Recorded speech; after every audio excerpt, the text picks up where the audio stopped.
everyone. Welcome to The Leader's Edge. I'm your host, Steve Steele, where we dive into insights and principles that will supercharge your leadership and ignite your personal growth. Whether you're a budding entrepreneur or a leader navigating change or a seasoned pro, this show is for you. Each episode is packed with practical strategies designed to elevate your mindset and amplify your leadership impact. Get ready for actionable tips that can put you into practice immediately. And a huge shout out goes to all of our amazing listeners. Thank you so much for your unwavering support. So let's get started and unlock your true potential. Now, I told you last week at the end of the show, I have a show today that I've never had before, and I'm so excited about that. My guest today is a speaker, author, and dating intuitive and long life student of what makes us love, choose, repeat, and ultimately change. Her work explores the patterns beneath our relationships and the deep stories that shape them, blending more than 2 decades of insight with lived experience, intuition, and growing exploration of the connection between what we can see, what we can feel, and how and what we somehow know. Widowed and wildly in love again, she invites women to see themselves and their relationships with greater clarity, trust what they already know deep within, and discover what can unfold when an old pattern finally becomes visible. So everyone, welcome from the green room, my friend, Donna Meador. Donna! Yay! Yeah. Good to see you. Oh, it's fabulous to be here, Steve. What an awesome show you have. Wow. Yeah. I loved your bio. When I read your bio through, I absolutely loved it because it was such who you are. It is such who you are. And I know that today's really geared more toward women, and I understand that. But there are going to be some men listening, Donna, so you're going to have to put in some golden nuggets there for us men as well, right? Because I know you got them. Oh, and yeah. So we're gonna kind of dive into the dating perspective of life, especially, I guess, in the demographic of being a little bit later in life. Is that right? Absolutely. Right? So how did that all come about? How did you start that? How did you even come up with this idea of this whole premise of dating, especially later in life? Well, because I was a woman dating later in life, Steve. Okay. All right. Well, I found myself single and homeless and kind of jobless all at the same time. I was in my early to mid 40s. And I thought, dating should be fun. I was actually living in New York City at the time, or Brooklyn, and working in the city once I did get a job. And so when I went out to date, I thought it would be instinctual, kind of like it was in high school and maybe like in college. Right. It wasn't. Oh, different. A lot different. Yeah, because we have different expectations and we have different life experiences. And so now it's no longer like high school or college where you're going, oh, I want to start a family, have, if it's a man, maybe you're thinking about what career you want, so you can start a family. It's if a female, she's like, okay, I'm going to figure out what I want to do and start a family. That's mostly what people think at that time. But if you become a widow or you get divorced or you just never have gotten married, all of a sudden you're in your 40s and 50s going, what? How do I navigate this? Well, question for you, Donna. So when you're younger, do you look at dating as moving toward the future? And when you're older, you look at dating from more of your past experiences? Well, actually, when you're older, like I was and am, it's like you're looking for the present, aren't you? You want that's true. Like now. I want a family that I actually like. How's that for a novel idea? Yeah. When you're younger, you're thinking, oh, he's cool, but I can change this, even though you consciously aren't thinking that. Right. What's happening? Wow. Yeah, I love that. So you were in Brooklyn working and you started putting things together and you started dating. What did that look like? It was horrible. It was You're 40 in your 40s, so it's horrible. It was horrible because I approached it like I should know what I'm doing. This is a very instinctual thing to do. And I was walking into walls. I was dating men who somehow felt it was okay to put me on the back burner. And I couldn't understand why they didn't know how amazing I was. And I thought I was communicating English. I thought I was saying things like, I'm looking for love and marriage, but but that's not what they were hearing. And so what was a priority for me wasn't a priority for them.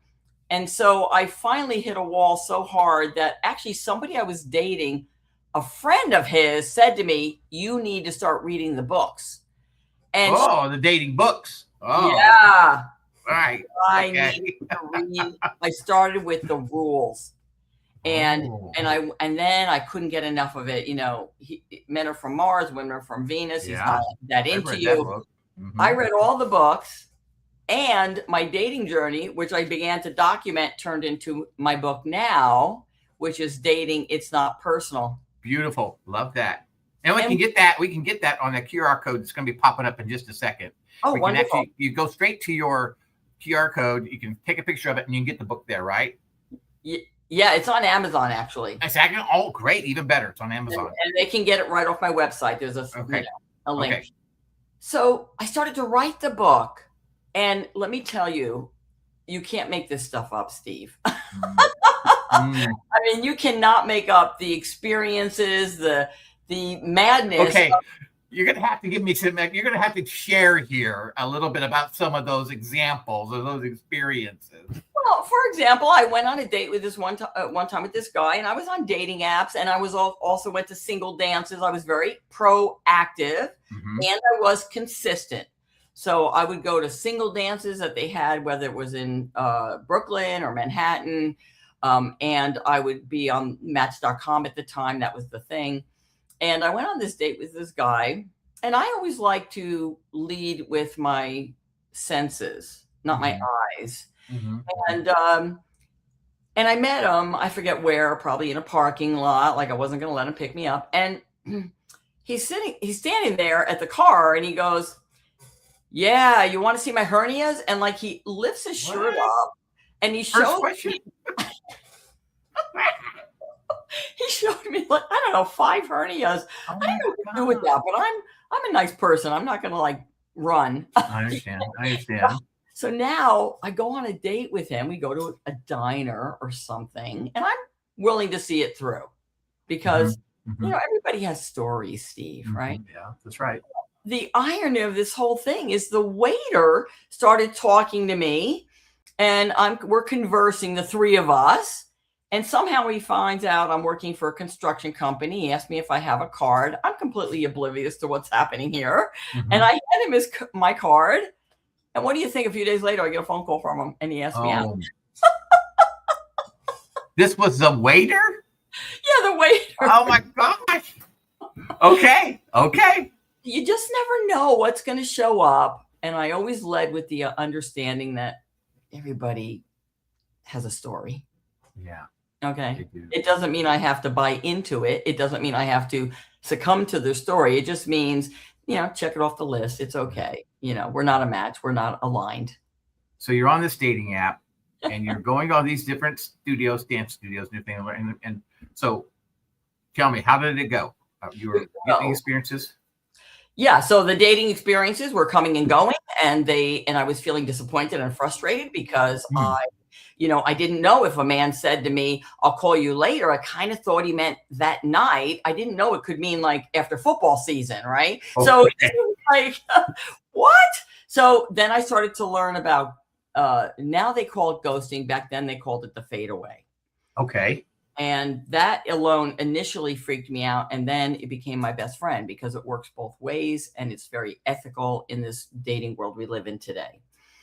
I don't know if you want me to explain that. But yeah, please do, because I will be honest with you. I hate being ghosted. To be very frank and be very transparent, I'm not dating, but I don't like to be ghosted by anybody. I would rather they tell me straight up, "Hey, listen, I'm not interested," or, we'll talk at another time or whatever, but I don't really like being ghosted. So what's that? How does that work?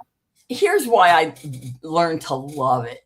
Because first of all, I was looking for love and marriage. So I was kind of on a mission. Yeah. And once I let go of the mission energy, I began to have fun, but I was very clear and upfront with people that I was looking for love and marriage. Sometimes I always encourage a phone call prior to the actual date, but sometimes it doesn't roll out until the date. And everybody's very nice, but when the date's over, then they start to reevaluate in their own brain. Right.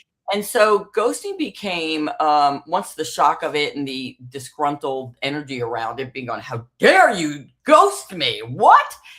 I made it a goal to date 3 or 4 guys in a week. And so Wow. do I need to break up with every single one that we're going through Well, revolving yeah, doors you're here. right. I'm Yeah. not dating them. We went on a date. Yeah. Dating is an action word. We're not a thing until there's a conversation and an agreement.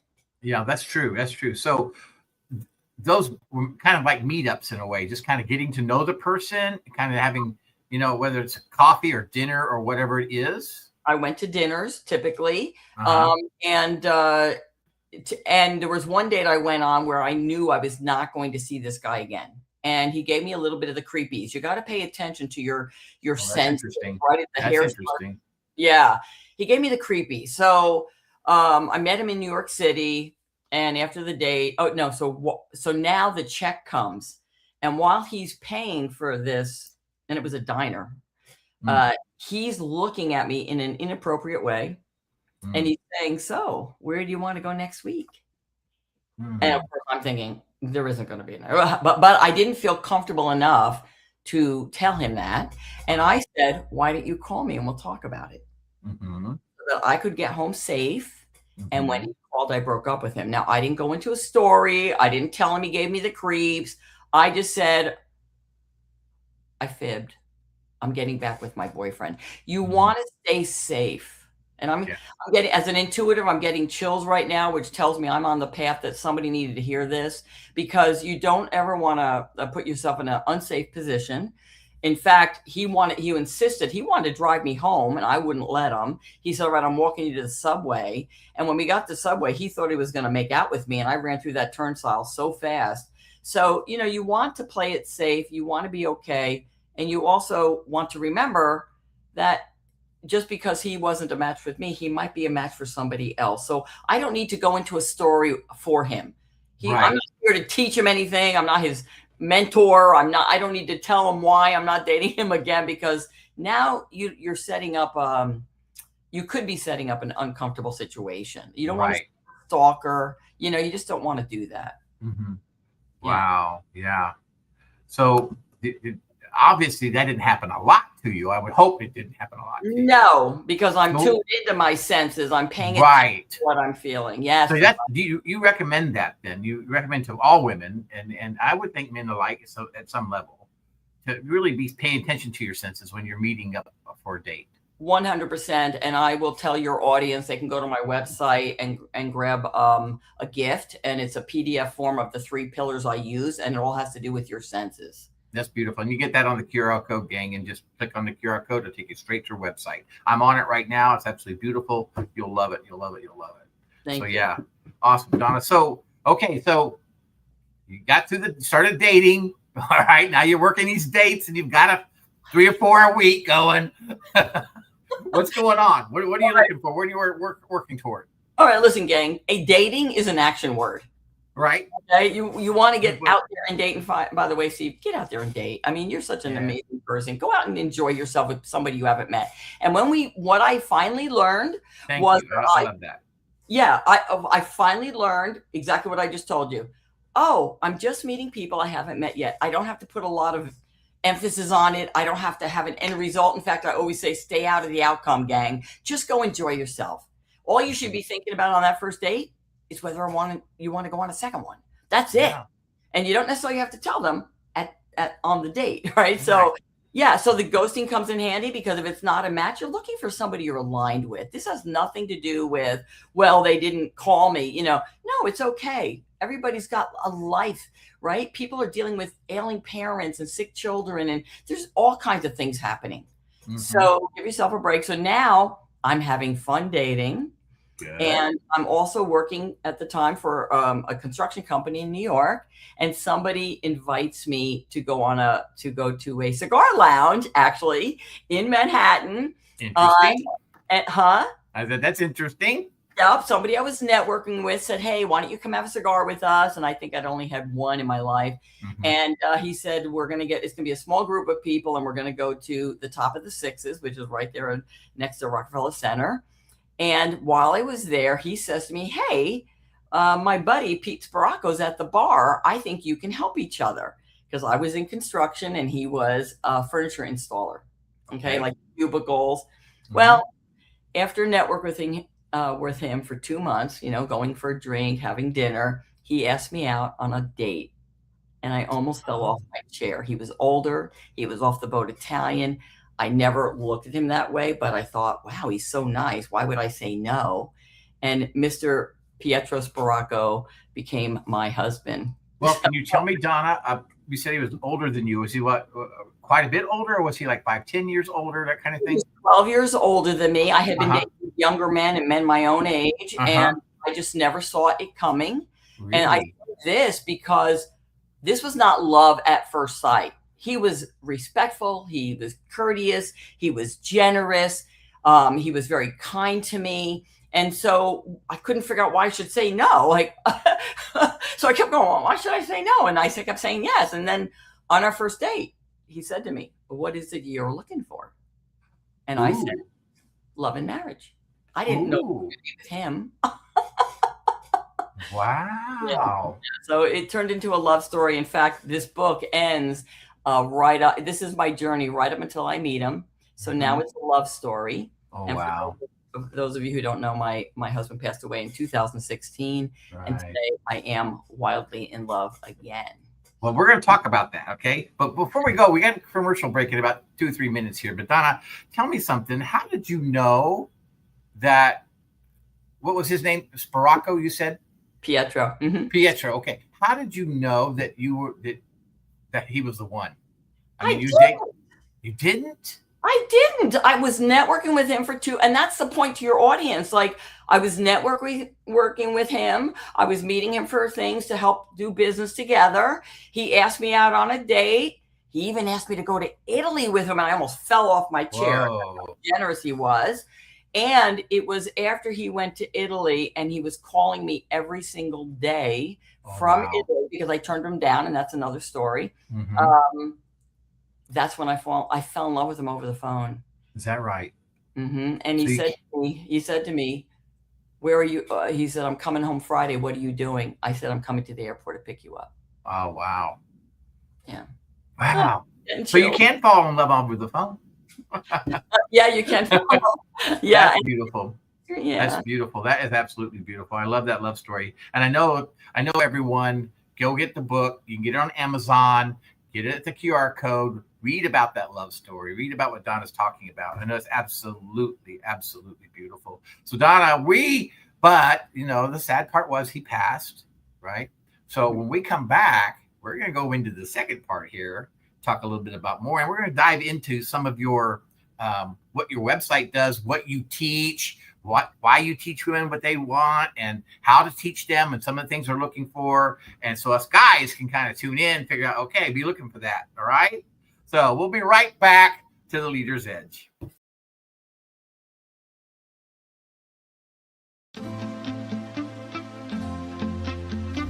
Are you ready to elevate your organization with a team of transformational leaders? Do you want to attract and nurture top talent while enhancing communication and productivity across generations? Hi, I'm Steve Steele, co-host of The Leader's Edge, and your coach with the Maxwell Leadership Team. My program equips leaders with essential skills and resources to lead, coach, and communicate effectively, ensuring everyone thrives. With tailored insights and proven strategies, I'm here to help your entire organization succeed. So reach out today at growthinleadership@gmail.com or visit johncmaxwellgroup.com/Steve Steele.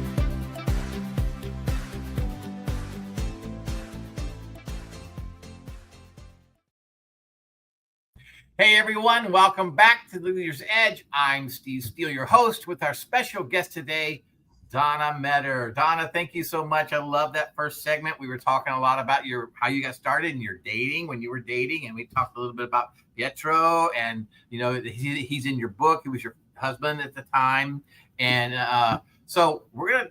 But we left on a sad note because he passed away, right? And so you had to start this thing over again. Yeah. Oh, wow. You have to start this thing over again. Now, I want everybody to take a look at that QR code. Get that QR code, put your camera up to it, click on it. It'll take you to DonnaMeador.com, and you can see her book, and you can scan, look at her website, everything she offers. It's a totally amazing website. You're going to love it. Got a beautiful picture of her on there. She's in this brown suit and white blouse, and just absolutely great website, easy to navigate. So go to and look at it, guys. Go to and look at it. So Donna, tell us what happened after Pietro passed. Okay, so this, everybody goes through, when somebody goes through a huge transformation like this, that's what kind of catapults us into maybe a different direction, right? Mm-hmm. So I thought I was settled, right? I write the book, I meet the guy, right? Well, how long were you with Pietro? About 10 years total. 10 years, okay. All right, and so he passes away, and I go through the grieving process. Mm-hmm. And my heart goes to all the widows and widowers out there. It's no joke, but it also, I always thank Pietro. And side note, Steve, I'm actually a medium in training, so I connect with Pietro all the time now. Is that right? Yes, okay. And he has been by my side. I've had other student mediums tell me, "Oh my gosh, there's this guy here, and he's always with you, and he never left you." And so he's always been by my side from the minute he left, and I believe he even brought my next husband to me. Well, Donna, he must have really loved you. He must have really loved you. It's wonderful. Love never ends. Yeah. And so two things happen to WIDs and when they go through something just traumatic. Sometimes they get immediately turned on, like to the point where they have to go out and have sex right away. Like it's almost a self-soothing scenario. Mm-hmm. And they don't understand it because their husband or wife just passed away, but yet they can't get enough of this. It's like this hunger, this thing. Yeah. And I had the opposite effect. I went numb. Mm-hmm.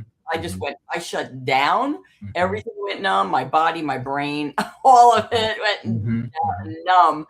And it was an interesting scenario because when I was ready to date was between 8 and 12 months later because of something that took place. I don't know how if you want me to go into detail there, but it's totally up to you. It's your show, Donna, whatever you want to go into. Oh, well, if they want to hear a little story, yeah, because literally, I'll make this short. I was in a business meeting because I was starting to get back out there and network, and I was starting to get out there and, I also sell legal plans. That information is on my site. So I'm out there doing I'm going through the motions. I'm shaking hands, and some guy shakes my hand, and I actually get turned on right in the business meeting.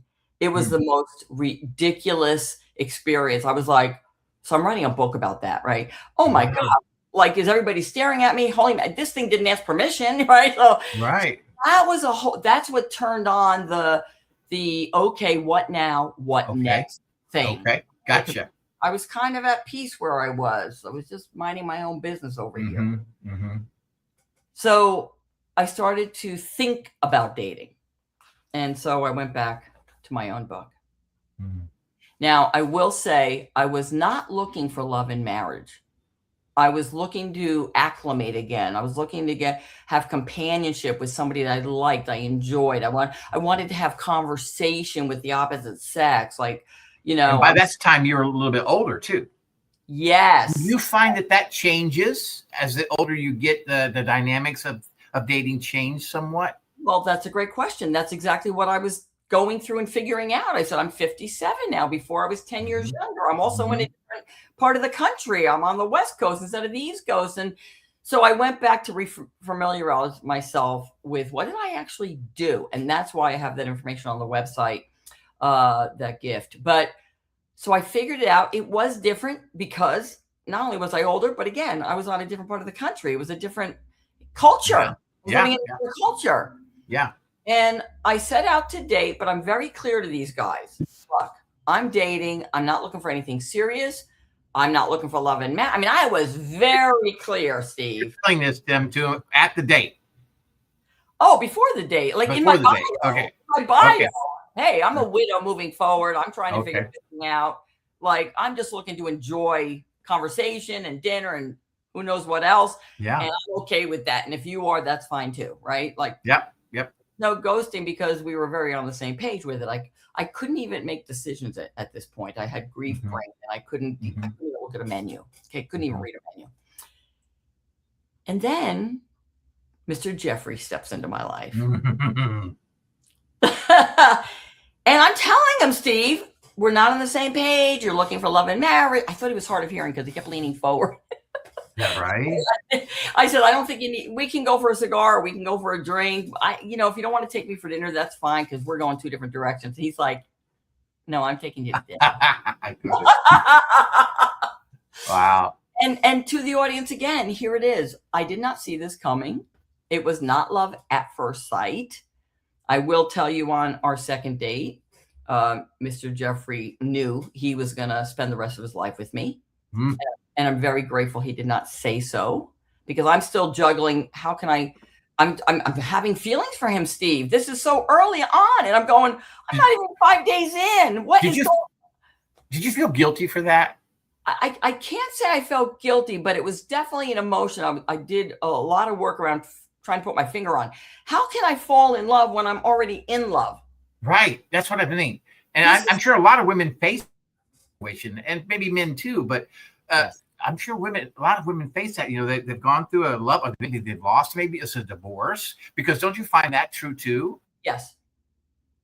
Yes. It's an interesting juggle, especially if somebody gets divorced and they didn't want the divorce, right? Exactly. So there is a lot of energetic emotion around this, and obviously all of our stories are different. We come to the table with wounds, right? And so I'm just telling him, I'm being as upfront and clear as possible, and literally like 8 days in, I'm going, what am I going to do with this? I'm in love with this. You knew 8 days in? You knew 8 days in? Oh my God. I tried to deny it. And to give you an example, I would tell my mother all these stories. And one of my siblings said to my mother, so is Donna dating anybody special? And my mother says, well, she says no, but I know who he is.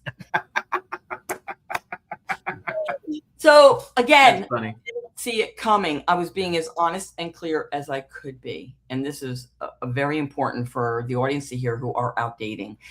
It's important for you to be honest, and you say true to yourself. And then if things change, things change. I mean, this isn't putting cement here, but I was as honest as I could until I couldn't deny it anymore. And I literally grabbed his face and said, I'm in love with you. And it looked like I felt like I was going to throw up. Wow. That is amazing. So you kind of just let it flow in. It wasn't something, I teach this thing where I teach people, like a coach, that desire plus non-resistance equals desired result.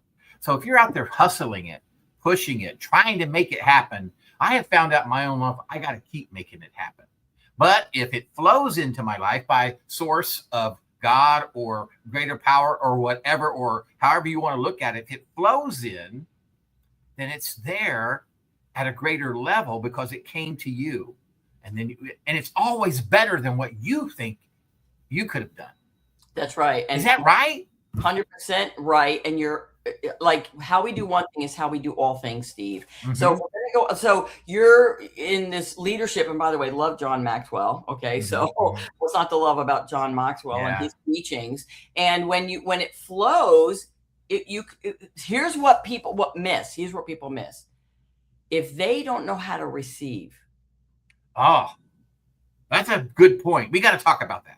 Yes, because I had to learn how to receive, and how I do one thing is how I do all things. So is it in my business and in relationships, in dating? So why didn't I have fun the first year I went out dating before I met Pietro? Because I was on a mission and I was pushing. Okay? And once I understood, all I have to do is ABC, allow. And then I'm in a different phase. And then I had guys coming and going, all different ages. And there's Pietro, and I never saw him. And then now here's Jeff, because I'm saying to him, look, it's all good. You want to go on a date? Text me. I don't care. I couldn't make any decisions. And he was there, and he held the space for me. Wow. Well, let me ask you this question, Donna. So let's say you have some women out there, or I'm going to say men too, because I'm in that category, obviously. and they say, I'd like to date. It'd be really fun to date, but I really don't want to go out there and get on a dating app. I really don't want to go out there and try to make something happen. I just want to see if it comes to me. Yeah. But don't you have to put your desire, some action into your desire or into your faith, so to speak? Because faith is actually an action word itself. Yes. So you have to put something into it. 100%. Right. You're so spot on. The most of the times when I hear those statements, whether it's from a man or a woman, because I'm intuitive, right? I have psychic abilities. We all do, but I'm honing that skill. I can see what's the wound underneath. And so many people who come and say, well, been there, done that. I'm not doing it again. There's no good men out there. I don't want to be, I don't want to lose my independence. We have all kinds of stories. Right. And I help women, or because I do coach women, if they could understand that they have a sign above their head that's saying, stay away, go away. I don't trust you. And they've got their story. And so we have to embrace that, because that's part of faith. That's part of our belief system. Yeah. Okay. Yeah. And so what is it? What do you want? You're asking God for one thing, but then all your actions and everything you're thinking about is something different. Exactly. So, Donna, do we have to heal before we can actually get out there and do that? Well, or is healing a process? Is it involved in the process? Well, I would go with the latter. I say, because I've heard coaches say, no, they shouldn't date unless they heal. Now, we all could use healing. I don't care if you think you all the time, right? All the time. Yeah. So I said to my one student once, who said, I can't tell my life coach I'm dating because she tells me I have to heal first. And I said, it's like the monks. They go off into the woods and they're learning to pray and go inward, and it's all wonderful.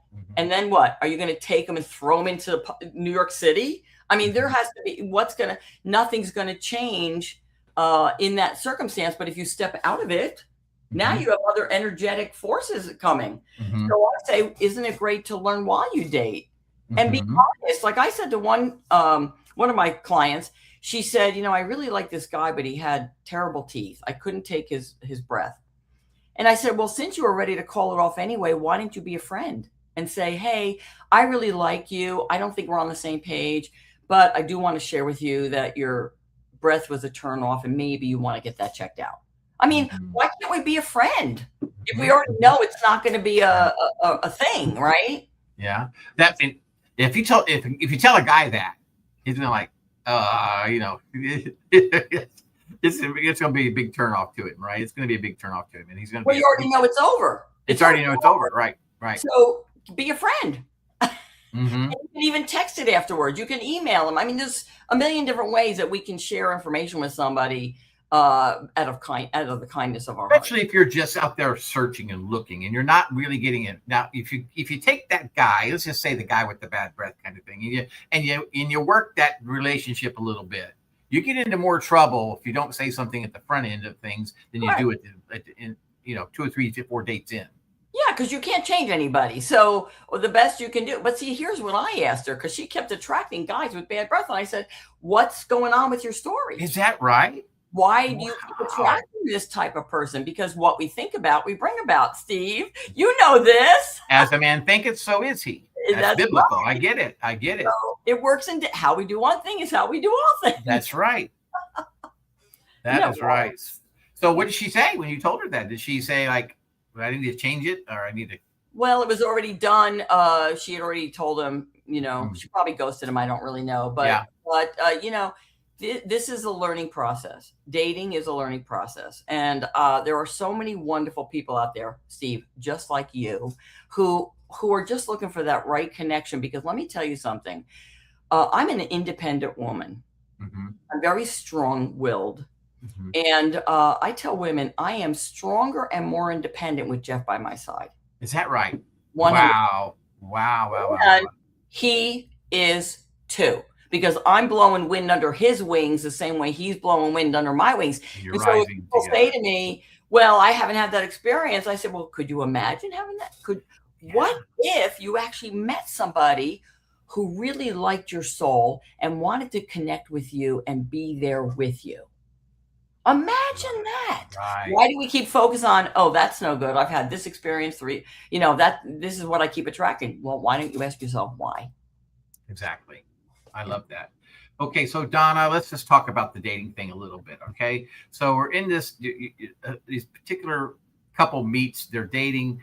Let's say that the woman's not really feeling it, but the guy's maybe feeling it a little bit more. So we got to have some techniques here. We got to have some things that we got to share. That, like, how do we get out of that situation and move on to another date or whatever. Listen. Even on the guy's side too, because it could be turned around as well, right? 100%. Because guys are more, they have more visual.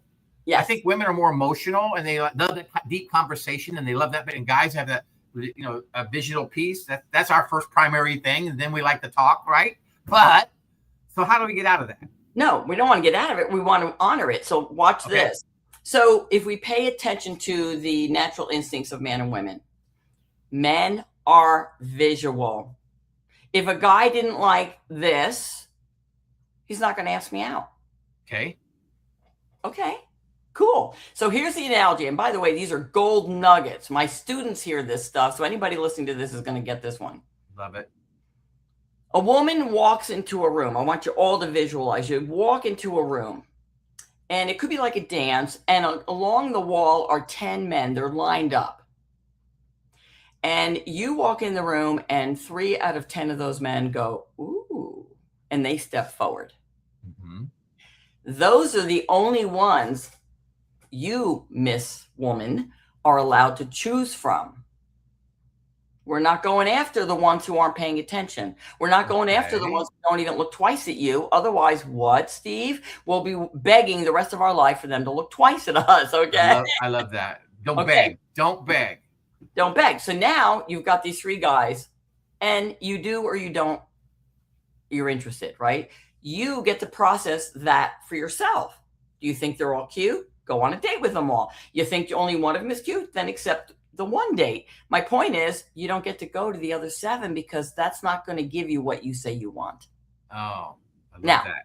We honor that men are visual. My husband tells me every single day, he says, you are so gorgeous. I know how blessed I am to be your husband. Every day. Wow, that's beautiful. I love it. I'm tired of hearing it. No, not at all. I can imagine. That's beautiful. So that's nugget number 1, right? We're picking from those who are interested in us. Mm-hmm. Now, when we do this and they follow the PDF that they download on the website, and if it's not there yet, it will be there very shortly. Okay. When they follow that, this is a very easy way to know before the 4th date. So we're talking date 1, 2, and 3, mm-hmm. whether or not we are aligned. And typically it doesn't get past 3. Typically it doesn't get past 2. Mm. So you're not dating for months to find out you're not on the same page or you are. This is all happening before the 4th date. Okay. Take notes. I am. I'm writing this down. Good. And then I will tell you also, and you'll appreciate this, what do you think Mr. Jeffrey walked into my house with on the 2nd date? My book. Wow. He walked. I said, that was impressive. It was impressive. I said, you bought my book? He said, yeah. I wanted to know all about you. Yes, he is very smart. Okay, Donna, we've gone down for 2 nuggets. We got 2 more to go, right? So we're going to come back in just a second. We're going to take a quick break. I can't believe this segment is our longest segment. It's gone already.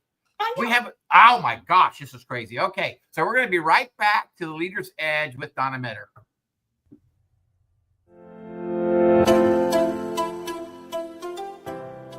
All right, podcasters, let's be honest for a second. If your show sounds like it was recorded inside of a tin can, in your cousin's basement, in a van down by the river with your dog barking in the background, it's time for an upgrade. That's where 216 Creator Studios comes in, the home of real production, real people who actually know what all those shiny buttons do. They've got pro mics, top-tier editing, and lighting that makes everyone look like they slept 8 hours. Even if you didn't. Whether you're just starting out or you've been podcasting since people were still saying, smash that like button, give me a thumbs up. 216 Creator Studio helps you sound crisp, confident, and ready for the big leagues. So stop recording in your car, stop arguing with your USB mic, and get into 216 Creator Studios, where your podcast finally sounds as good as you think it does.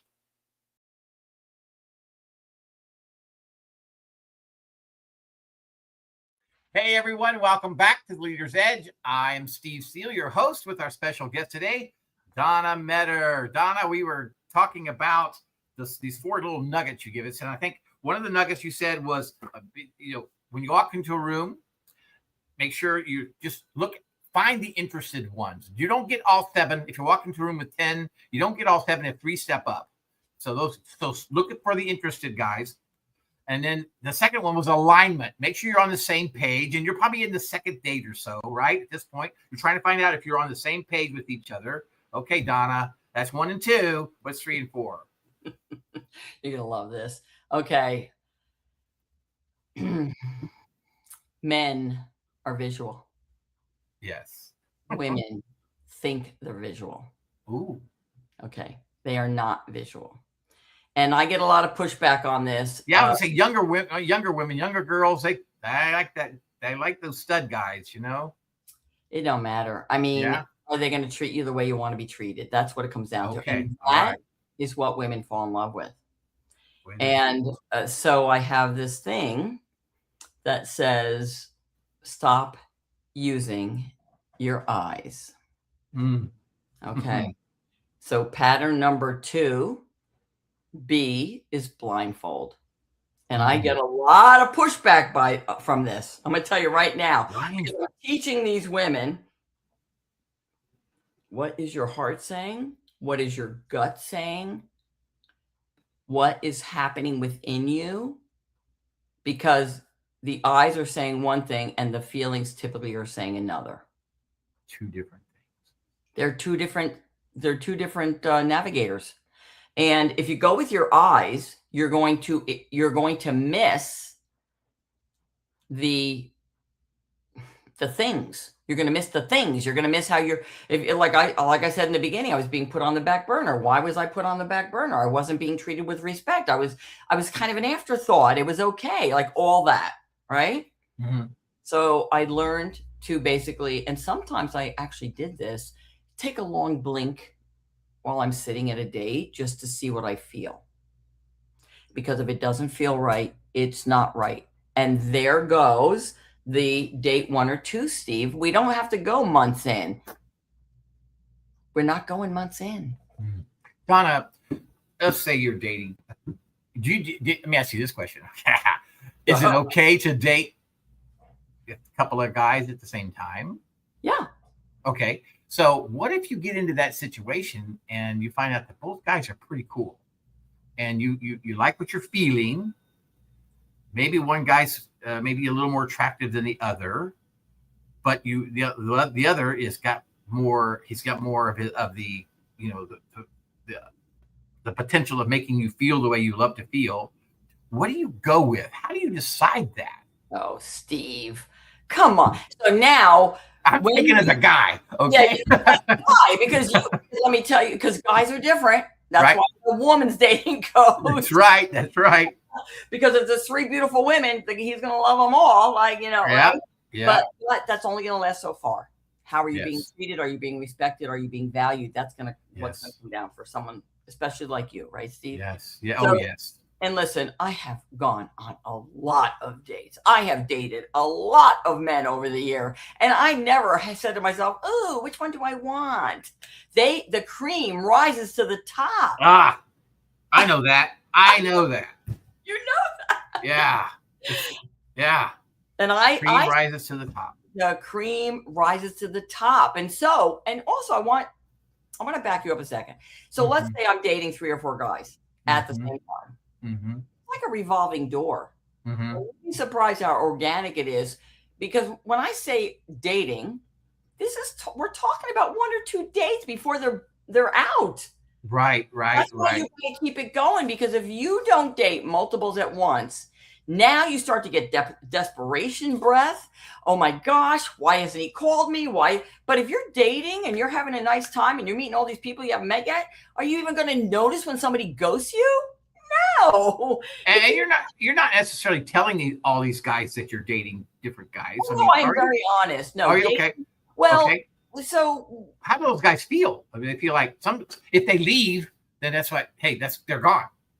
Yeah. That's the point of it. Dating is an action word. They are dating as well. They are dating multiples. And trust me when I tell you, if they want you, they're going to make themselves, they don't need to be told how to do that. They're going to let you know, I want you to be my girlfriend. I want to be steady with you. I mean, there was no confusion with either Pietro or Jeffrey as to what they wanted from me. And the feeling was mutual. Once I realized, I was in love. Right. Okay, yeah. That's number 3. That stop using your eyes. Okay. Yes. Is there another nugget? This is the big one. Oh. This is the big. You got the good stuff out of me. This one is going to be very clear for all the viewers, male and female, whether or not this is even going to go to date number 2 or 3. This is why I say I have earned my doctorate in dating. When you go on a date, and Steve, I want you to think about the last date you went on. Okay. I'm going to ask you about that in a second. So yeah, I'm thinking about it right now. Okay. Yeah, I'm thinking about it. I'll explain, but yeah. Okay. So once you hear yourself say to a friend, a family member, or even just in your head, I really like him, but that but has just negated that I really like him. And now there's something there you're trying to talk yourself into. Oh. Okay?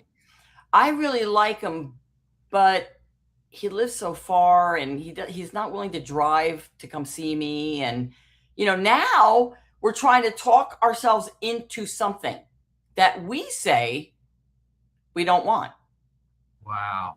Okay. I like him, but he doesn't want to get married. I like him, but you know what? He's a non-monogamous. He's dating multiple people and he's not willing to, I'm looking for love and marriage, right? Mm-hmm. That but is your indicator, male and female, that this is not an aligned relationship. And there should be no more discussion. Like you do not need to go back and go, well, you're non-monogamous, but I really like you. And would you change? Because we're adults here. We know what we're looking for. Yes. Okay? And I will say to the listeners here, I did classify myself after Pietro passed and I went back out dating that I was a non-monogamous, meaning I was not looking for a monogamous relationship. I was very clear about it and I didn't want any decision making. Now, don't ask me what I'm doing in 2 weeks from now. Okay. Yeah. But once I met Jeff, all that went out the window. Okay. Right. So, and he asked me, are you still going to be a non-monogamous? I said, no. I'm in love with you. Well, that was a good dude. I love that he was so honest with you, and he was going to make sure, because if you would have said, it would have been ended at that point, probably. Yeah, but I also want to back up a second because you said, do the men know that I'm dating? Now, when I say dating, we're talking about a dinner, a drink, a coffee. We're not talking a relationship, even though it in itself is a relationship. But you see what I'm saying? Doesn't that dating piece, if you're dating, say you've been, I guess, can you date for 3 or 4 months and be in a relationship? Do you still call it dating? Well, first of all, I would never be, unless I was in this non-monogamous situation where I was not looking for any long-term anything. Mm-hmm. If I was looking, like when I was looking for love and marriage, and of course, when I realized I was in love with Jeff and we were going to get married, by the way, 8 days after dating him. Wow. I would never have kept that going. I immediately text these guys that I had been seeing and said, hey, I fell in love. It's been great knowing you. So I want you to be ethical and I want you to understand what's okay for you. But there should always be a conversation if it's going to be a linked, serious, futuristic relationship. Does that make sense? Yeah. Okay. So dating, 3 or 4 in this is just until I find the cream that's risen to the top. and vice versa, not long-term relationships. Yeah, because I'm thinking, has that term changed any over the years? Yes. Okay, and that's what I was getting toward. It's kind of changing a little bit. That's why people come to me, Steve, because later in life things have changed, the terminology's changed, there's definitions that have changed. So yeah. Okay, so we got a few minutes here, and I'm not gonna have enough time to go through everything I want to go through. But anyway, so I had this lady that I talked to that I met at a networking event, and we decided we were going to have coffee together. And so I didn't really classify it so much as a date, but as we had coffee together, we met together, it ended up being like 2 hours or maybe even longer of conversation. And so it turned into a really very nice conversation. She told me her entire story. I mean, I was sitting there. She even reached over, touched my hand a couple of times, and I'm feeling this thing. And then, I'm thinking, this is amazing. But she was she's quite a bit younger than I was. So I say quite a bit younger, I'm not going to tell you how many years, but it was a little bit younger. And so but anyway, so I'm like, okay, we in the conversation, she took her car, I took my car. And then I get in the car and she texts me back. And she said, thank you so much. I thought, ooh, this is good. I like this. She texted me back, and so, but then it was probably another couple of days later, I texted her and said, hey, listen, we'd like to get together for coffee. And something came up in her life where she said, no, I'm at a point in my life right now where I can't do this because I want to do this, and gave me this kind of thing. So it just kind of blew me out of the water. Well, okay, I need a little more clarity. She's not doing this anymore, meaning the business she was in? No, I'm sorry. Yeah, that's not clear. Apparently she had some things come down on her house, she was working on her house. And so a lot of things came up in her life and she didn't really have the time for it, kind of thing. And time for what? Dating or the conversation or meeting up again. Kind of thing. So obviously you're giving me sporadic things, but we want to be intentional. Yeah. And when let's go back to Pietro. I was networking with him for 2 months on and off. And then this last time, he says, hey, do you want to get together for a drink? And I said, Peter, I need dinner. I'm sorry, but I just worked a full shift and I'll meet you in somewhere. And so he made reservations for a steakhouse on Madison Avenue. Oh, wow. Okay. So I went there and there he was at the bar. He was having a drink. So I said, hey, Peter, great to see you. And I sat down. Would you like a drink? Of course.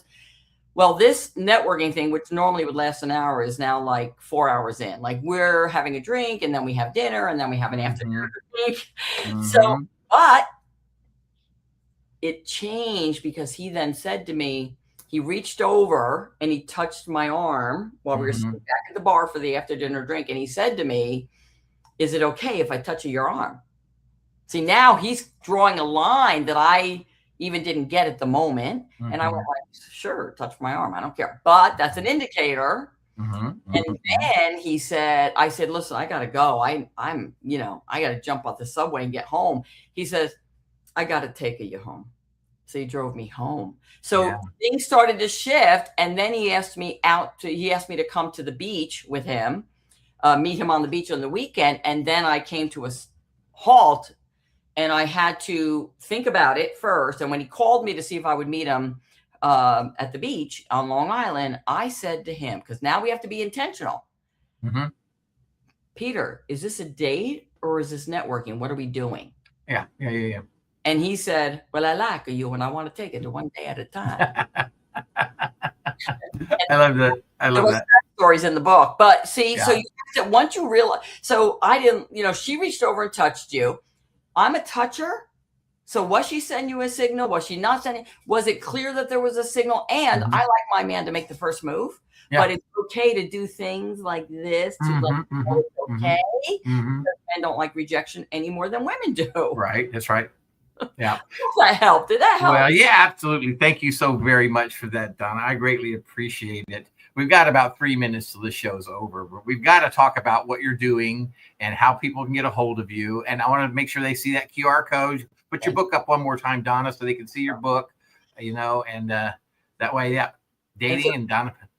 Donna Sparacco is my late husband's name, and now that's my middle name. So I kept that. Yeah. And they can find this on Amazon. It's on my website. They'll see it there, and it's a fun little story. And I do want to say I'm a very different coach. I always direct people to my website. I record evergreen teachings and mentoring for them to download at nominal fees. And if somebody wants to work with me on one-on-one, they certainly can, but I'm always encouraging them. There's so much to learn, right? Yes, So much out there, YouTube and this. So I direct them to my website. I'm getting ready to upload a video, because video is more fun than PDFs. Yeah. You get a lot more fun. Yeah. So that's what I actually do. But they can also reach out to me if they really want. I do have a 90-day intensive. Beautiful, beautiful, beautiful. Thank you so much, Donna. Wow. I could talk to you for another 2 hours, man. That's amazing. And I met you through the magic. And, yeah, she's a precious soul. I love Nina. And I met you through that. And so I think we were at an event together. And then I said, hey, she connected us. And so that's how this all came together. Just amazing, amazing, amazing. Donna, you are amazing, amazing woman. Thank you so, so much for being here on The Leader's Edge. Now, just as a reminder, you can find The Leader's Edge on Apple Music, Spotify, YouTube, or wherever you listen to your favorite podcasts. And if you find value in these conversations, please hit that subscribe button or follow to stay connected. And I want to say thank you to all of our listeners and friends, because without you, The Leader's Edge wouldn't be possible. And I'm so grateful to have you here today and so excited to connect with you. Have a great day, everyone. We'll talk to you later. Bye-bye.